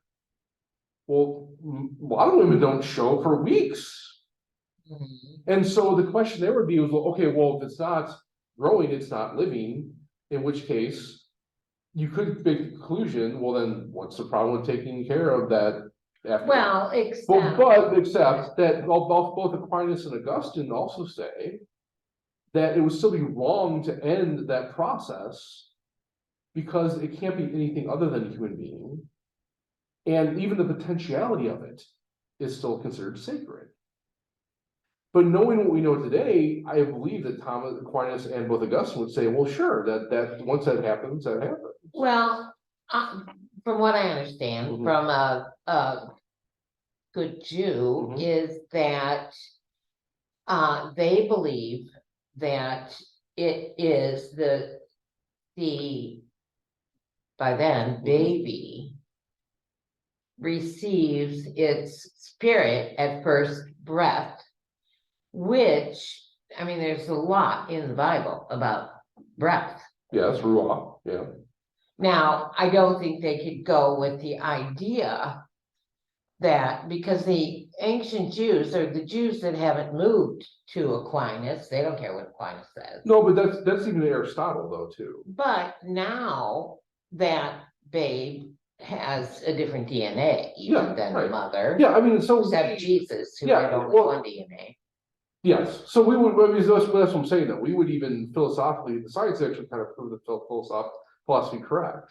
So that to that point, but even let's say that a person with that knowledge and nothing else terminates that child before it comes to fruition. We still wouldn't say that person sinned, because, well, based on their understanding, they weren't. And we would actually hold that, because sinfulness is a matter of your own personal conscience. And there are people who do not believe. Now, so they do not hold with basing laws on the teachings of any church. Yeah, and we would say the same thing. Well, because Because the issue here is not necessarily, it's not a philosophical or even a theological argument. Right, it's a biological one. Right, now back then, maybe you can make that argument, and even now you can say that if someone doesn't necessarily believe that or hold Yeah, that, they don't. they wouldn't necessarily necessarily. be sinning, and we would say the same thing too, because again, to sin, you have to have knowledge of what you're doing is wrong Yeah. and do it anyway. Yeah, So let's say you have someone who has a malformed conscience. Well, if they're doing something objectively immoral, but they're not recognizing it, they do it anyway, well, they're not sinning in that respect. So yeah, the church, we have to understand that from the church, right? That's why the church's responsibility is to enlighten. but enlightening, and I am not arguing Yeah. for, I think as a country, Mhm. I don't know that we have a choice but to give people the free will that God gave them. Yeah, we would respect that, but I think also too, the issue with this comes down to what's reasonable. And so here's the fundamental argument when it comes down to the issue of abortion is what rationale do we have to say that once that the egg is fertilized by the sperm, it actually is a human life? That's not a philosophical argument, that's not a theological argument, that's biology. But, and again, I don't want to come across as making, I personally tried to prevent an Yeah, abortion. sure. When I could have afforded to do it, Mhm. but, if someone considers the mother's life, and I'm not even talking about, life and death, I'm talking about her plan for her life, Okay, so forth. Should take precedence over, what some people unfortunately think of as almost a parasite. and I guess, yeah, and so again, I think that is a irrational argument, because what you're saying is my own personal happiness takes precedence over life. Not just happiness, but Well, okay, possibly so regardless, now, livelihood. we could talk about what could we do to actually allow options that maintain that, and I think that's what's being talked about now. And Oh, I think that is, so so right now, in our society today, we not only have 3 times more crisis pregnancy centers and abortion clinics, but also an abundance of resources in place for those, for women, to actually provide them even after birth and into even career training, housing, all the stuff that you would need from a basic standpoint. well, I've always worked with Our Lady's Inn, Mhm. but I don't know that the Catholic Church provides enough. Because, some of these people have 3 jobs. Mhm. There was something in the Sunday Visitor saying that the bishops in New York promised, and this was before the vote, that they would take under their wings any pregnant women. Mhm. And get them through birth. Mhm. Well, then, there's 18 more years. Yeah, well, I mean, But yeah. they didn't say all of our priests will take on her 3rd job. They'll all take a night job as a barista, so she can stay home and, just do 2 of her jobs. Well, first off, priests can't do that, I know, but second, I'm saying well, it. yeah, but what I mean, but I think that's the thing though, too, is that there are options though, other than that, and so the question is, what are more reasonable options that can still maintain that? So there are other alternatives to abortion, the taking of that life, that could still actually help that mother achieve her goals and also maintain the life of the child. And we can say maybe we're not doing a good job of promoting those, maybe that's true. Yeah, But I think either way, to say that my life choice to fulfill a particular desire I have, whatever that may be, takes precedent over the life of a child, Well, of a separate entity. but maybe it's feeding the other two children, or, Well, okay, but again, there are alternatives to that. well, So so I don't for think, I 9 don't, months, Sarah? okay, but even for 9 months, so now we're kind of going through a circle. Well, no, I mean, no, we're saying that a person who is barely feeding her two children, and that's not always without a husband. Mhm. I mean, Right, they yeah, can barely right, feed right. them, and now they have a pregnancy. Right, and so we do provide, as not only church, but other organizations, those type of helps. Yeah, I don't know that there are enough of them. I don't know if that's There's true, more poverty now than there, granted, but there also is Yeah. more resources than there are actually others. not in the last administration there weren't. Well, I'm Government. not talking about government, I'm Well- talking about charitable organizations, 501(c)(3)s, I'm talking about other promotional areas that can provide for those things. Being on the RLA board, I'm aware of these because I know I've seen them. Now, we can argue, we can talk about, well, maybe we're not doing a very good job promoting them, maybe.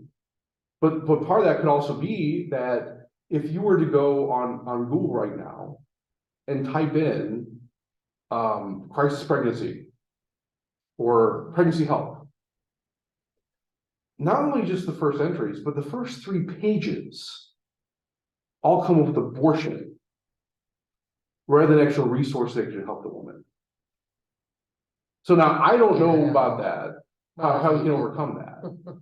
But all I'm saying is, I think that to say, well, I have this dream and I want to do this. Good, Yeah, but I'm not- also, I'm not talking about a tennis tournament. I'm No, why? talking, yeah, I really Yeah. am talking about food yeah, and safety. Mhm. And I just felt, well, before I came back, Mhm. well, I never left the church, Mhm. but I went to Father Dan and I said, am I welcome? yeah, I can justify every single vote I ever made. yeah. And it was okay. not, I'm not even. no, but what I'm saying The is, aspect here, yeah. no, but what I'm saying is, it did not seem, and I listened to, well, I made this mistake. Mhm. Before I went to back to communion, Mhm. I turned on this Father Chris Alar. You know who he is? Well, he's from the Immaculate Heart Center, but it's the home of Saint Faustina. It's in the East. Okay, Anyway, it was on the Catholics' obligations for voting. okay, Yeah. right, okay, yeah. And it got all the way to the end. Mhm. And this was a publication of Ratzinger. They used the name Ratzinger, not Benedict. Well, he may have written it as Cardinal Ratzinger. So he must have written it then. And there are 3 non-negotiables Mhm. in voting. Mhm. And they were abortion. Okay, And then, of course, what's the euphemism? Same-sex attraction. okay, And religious freedom. No okay. choices, no choices. Well, let's first off, the writing of a particular cardinal, even if he's the Pope, is not dogma or doctrine of the church. Let's be first clear about that. Okay, all right. Well, So that's if good to know. he's not writing that, what we call ex cathedra, Yeah. which obviously if he's using that, he's not. Yeah. That is not, now, you can talk about the validity of those arguments and say, well, and I think the way the US bishops put it is, we have to look at matters of conscience and vote according with those conscience, right? Mhm. And so there are certain things that are probably more serious in the life of pursuit of life, liberty, happiness, right? That should be considered. Now, a lot of the bishops in the United States talk about there is sort of like a calculus involved with that, right? So in other words, maybe you have a candidate, and also this depends also on the nature of the office the person's running for too. So for instance, maybe you have a candidate who may be anti-abortion, but they Or say they are. or say they are, and that's another factor too, right? Or say they are, but Yeah. yet they maybe are have a policy which calls for the death penalty for those who may experience same-sex attraction, or they want to take rights away from religious freedom to kind of consolidate the nation into one particular religion.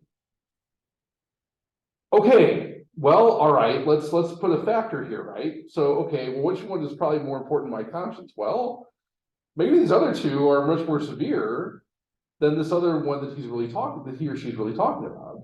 But the other thing to consider too is, well, also, this person's running for dog catcher in my particular city compared to maybe a senator, right? Mhm. So we have an intellect given to us to make these credential judgments and calculate that. So I think what Cardinal Ratzinger is trying to say is, yeah, those factors need to be taken into consideration, but there's other considerations to make prudentially for That's these not the particular. way it read. Well, that's kind of what the U.S. bishops have kind Yeah. of presented, Yeah. and we're unique in the United States because we're kind of the first country to kind of have this kind of system of government, right? So a lot of stuff really, when you think about the life of the United States compared to the life of the church, a lot of stuff still trying to be figured out, right? So those are moral things that you need to consider. I would not disagree with that. Are they the only things you should do? Well, I that's understood up to discussion. it's supposed to be the greater good. Yes, or in most cases, for us, the United States, it's lesser of two evils. Well, it depends on if the lesser of two evils in one category is fake. Well, yeah, again, that's factored. Well, let's put it this way. The abortion issue, I remember Roe v. Mhm. Wade. Every single election from everybody, all the way down to dog catcher, Mhm. the Republicans ran on abortion. Not one single one of them showed up with a bill in his pocket Right, on the yeah, first yeah. day. Right, sure. Now, they're gonna kind of be sorry. 'Cause Yeah, I mean, they again, spent that. right. And practicality is something to take into consideration, right? So in other words, if I have someone that's running on this particular platform, but I have a lot of certainty that they're not really gonna uphold anything on that. Yeah. Well, okay, I mean, and also too, I mean, even from a perspective, the church has certain teachings they have for those who are running for office. And for a Catholic, they at least have to say either no opinion or not vote on it, right? In other words, it shouldn't make it any worse than it Well, already is.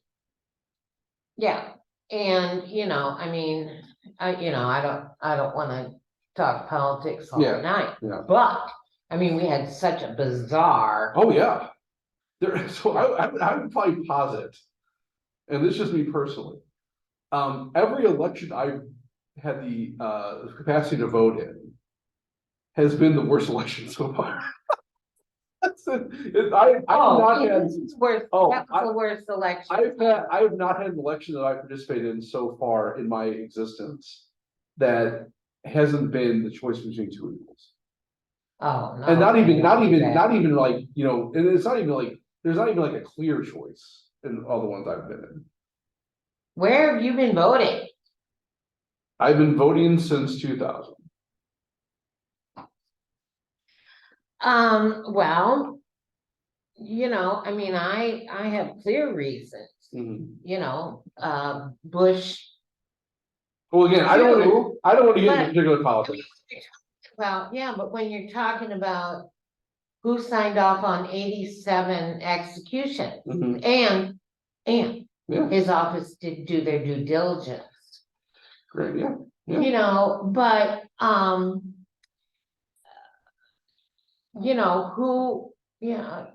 people have got to be taken care of, and not just by the church, who, I mean, there's so many fewer Catholics to do this taking care. Well, actually, if you look at the population, the number of Catholics really hasn't changed. Now, the population may have grown, but the number of Catholics has either stayed the same or grown with it. Really? Oh, yeah. Even in the United States. I mean, participating Catholics? You mean like in the voting process? No. Oh, you mean Who like practicing Catholic? come to church? So, and yeah, chip in? well, I mean, what does that really mean anyway? I mean, so, maybe. Yeah, so it is true that the number of Catholics that like actually practice has gone down. But the actual Baptist, when we talk about Catholic, who's Catholic, those are baptized Catholic, right? So, that number is actually maintained with the population, even in the United States. Well, So, and what you're seeing, I think, with younger generations, they're actually more prone to actually participate in more of the social aspects of it than maybe even come to mass. So what I mean by that is you might see younger people go to the soup kitchen, or even pray in front of Planned Parenthood, or help out at Arlene's Inn, or these other things, right? But they may not actually come to mass on Sunday. Now, we could talk about that all day, but yeah, I don't think that's really changed as far as that's concerned. It's just that, but I think you're right in the fact that we do have sometimes a publicity or even a promotional issue, marketing issue, right? yeah, well, when I was a kid, when I was growing up, we all had 4 or 5 siblings, except the ones that had 9, Mhm, except the ones who had problems, Right. then they only had 2, mhm, mhm, you know, right. but, I mean, it surprises me that they've kept pace with Yeah. all of those, doing all of that marital embracing without contraceptive. Yeah, yeah. And It's if the statistics show that even like in most like at least let's put it this way, it does shift in parts of the area. So like for instance, like Africa, Asia is exploding. oh yeah, yeah. South America is still pretty stable. Really, where you see the most Catholics actually coming about, actually in the southern United States, at least North Really? America. The South is really growing with Catholics. But even then, the general population is still kind of maintaining the same rate as the population. Yeah, and the fact that it is growing so much in Asia and South America, Mhm. right? Well, South America, I think is kind of shifting, but it's still pretty stable. Because, of course, the United States think that, everything is about the United Right. States. Yeah, that's true. Yeah. And the one thing that is the Pope's condemnation of capital punishment. Well, I mean, and that's one thing that was talked about on Friday, which I think was really great, is that I think that's one of the struggles I think we see with Catholicism, that we hold all these things to be true, and they all really are connected. Yeah. Right. So the dignity of person in human life, they go hand in hand. Mm. And so to say the church upholds the abolishment of the death penalty.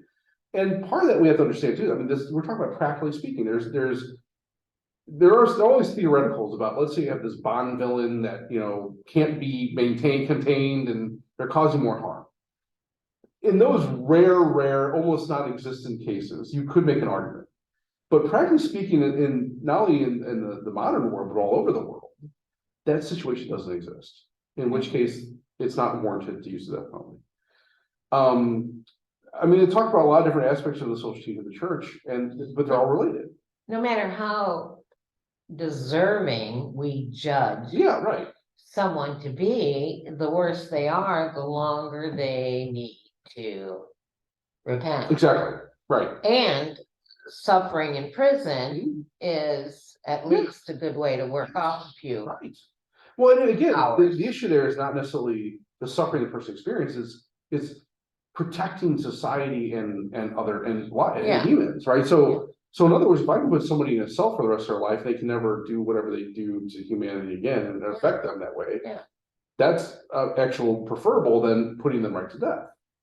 Exactly. Yes. Well, but we do it for, Yeah, I know. 25 Right, years, right. but it just shouldn't be done. Right. It just should not be done. And we're the only civilized country besides the Middle East that doesn't, Right. Right. Yeah, no, there's, I mean, and so doesn't have healthcare. we definitely look at these things, like I said, the guiding principle is upholding life, dignity, and what's charitable, right? Charity is always the overriding principle. Mhm. So yes, we always want to hold those things in conjunction, and so that's why I think people tend to bristle at these different aspects that you can call and I think that's kind of the nature of cafeteria Catholics, that we want to pick and choose what we believe and not Mhm. necessarily hold all these things together. And the problem is, we as Catholics do hold them all together. Yeah, but you've got to admit that in no other aspect of your life, family, government, Mhm. anything, do you uphold everything, except in the Catholic Church, you are expected to give up your conscience.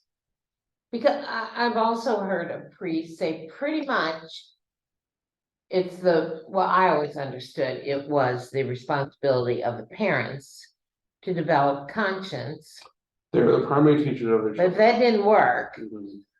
Well, and that's the thing, so, in the church's opinion. well, I don't know if that didn't work. I think what it is the church's responsibility is to help form the conscience, right? So in other words, the church always upholds truth. And based on that truth, one is to form their conscience with that. Not necessarily give up their conscience, but we understand that truth is, it's desirable, that everyone wants that. Everyone wants the good, the true, the beautiful, right? Mhm. And so the church protects those things and upholds those things. Now, it's up to the individual person then to form their conscience based on those directives and directions. And parents have the primary role to help that with their children. Yeah. Now, and I don't think this is necessarily just our issue here in our generation society. That's probably always been the case. If that's the case, how well formed is the parent's conscience? But isn't it the case, though, that the church doesn't allow any opinion of truth? I mean, the church Well, okay, so are you saying, if you're saying that, I'm just saying, isn't it the church's feeling that they have only truth? And here again, I'm talking about things that, well, like you say, there's so many shades. sure. And if one person tends to be lenient on this side of it, but the church only allows leniency on that side. Well, I see, I guess it helps with example. So what we understand, because we're founded by Jesus. Jesus handed on his teachings to the apostles, who then provided those to the church. That they are, the church is the guardian of the truth, right? Now, there is a mindset in these days about my truth, right? So I think the fundamental question comes down to, is truth objective or subjective? Now, you could say maybe it's a little bit of both, okay? But also, the truth is always in line with the transcendentals of goodness and unity and harmony and beauty. Okay, So in other words, tell that to Raymond Burke. if someone, well, he lived too. So if someone were to say, that darkness is light, we could say, well, that's objectively not true. That we know what the definition of light is, we know the definition of darkness is. And to say they're the same is not true. Mhm. But for me, that's true. Oh, okay. Then what does that mean? Well, I think that there are things that are a little less clear cut than that. Well, for instance, I ran into a homeless woman Mhm. at Panera. Mhm. I was there one day, I was meeting with a friend, and I see this woman sleeping. Well, she's got this shopping bag and that thing and this rolling car and telltale sign, there's phone numbers and everything written all over everything she owns. Mhm. And she's sleeping Mhm. quite a long time. Well, before I left, I said, "Have you eaten?" Mhm. Oh, I'm okay, I'm okay, I'm okay. And with this roll of quarters falls out and rolls across the floor. And I said, why don't we just get some food? I didn't tell her I was gonna. Mhm. And so I got her some food, and then she's telling me her story. Well, she was evicted and she's trying to get all of her paperwork. She's got paper everywhere, all of her paperwork organized for her receipts to prove she paid her rent. But the sheriff showed up and they put her out. And the maintenance man was there to change the locks, and the landlord let him in. Mhm. Okay, they don't do that in City of St. Louis Mhm. in the winter, Mhm. but they did this like 2 weeks ago. So, whenever you listen to a story, it's gonna go off the rails. So, Sure, yeah. Yeah. Right. so I said, I'll tell you what. Oh, somebody stole her phone. I said, I just got this new phone. How about if you give me she had a voucher from BJC, some kind of system they have for housing. Mhm. I said, how about if I call and ask if there's a social worker who can straighten this out for you? Oh, well, I'm working on my receipts. Yeah, so anyway, the story gets longer and longer. Well, this woman does not understand that she has options. Mhm. And I said, what if I take you to one of the shelters? She said, they're all full. I said, well, I understand, because I understand this from another homeless man, that they're letting people ride on the bus all night. I said, what about, I didn't have a place I could take her. Mhm. And, so when we say that there are all of these safety nets and stuff, well, there aren't. I mean, this woman is loose.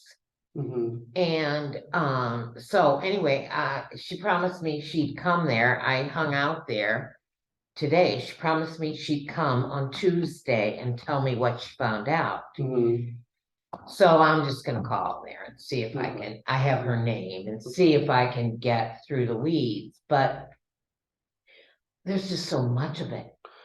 Now, yeah, and she said, I said, do you have any other help? Do you have, she had been to the emergency room Mhm. and they drained her knee.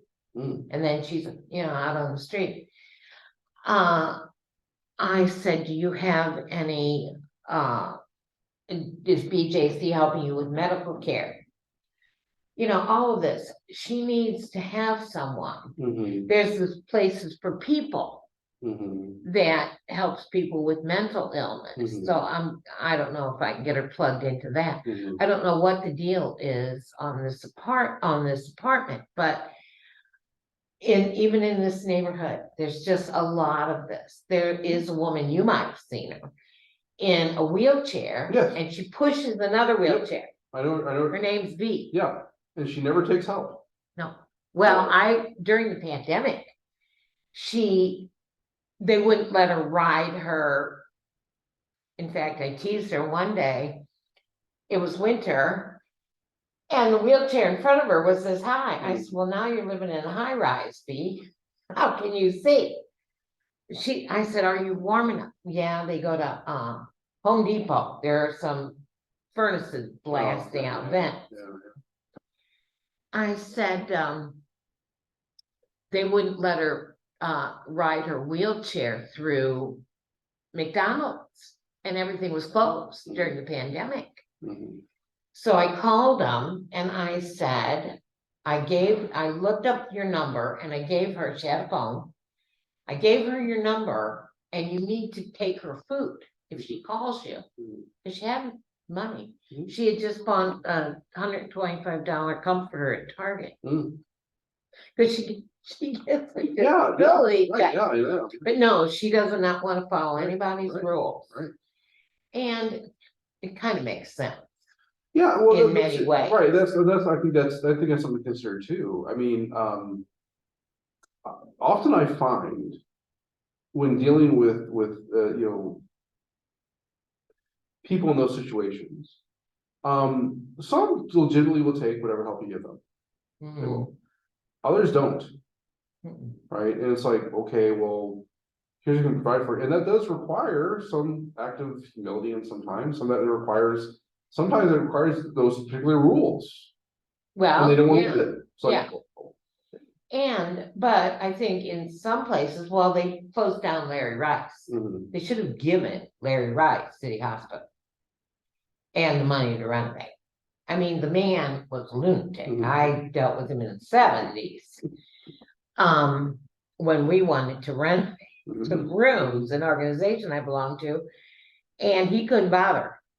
After we stood there waiting for him for 2 hours, he went up. My family's waiting for me. But he walked the walk. mhm. Nobody can say he didn't. But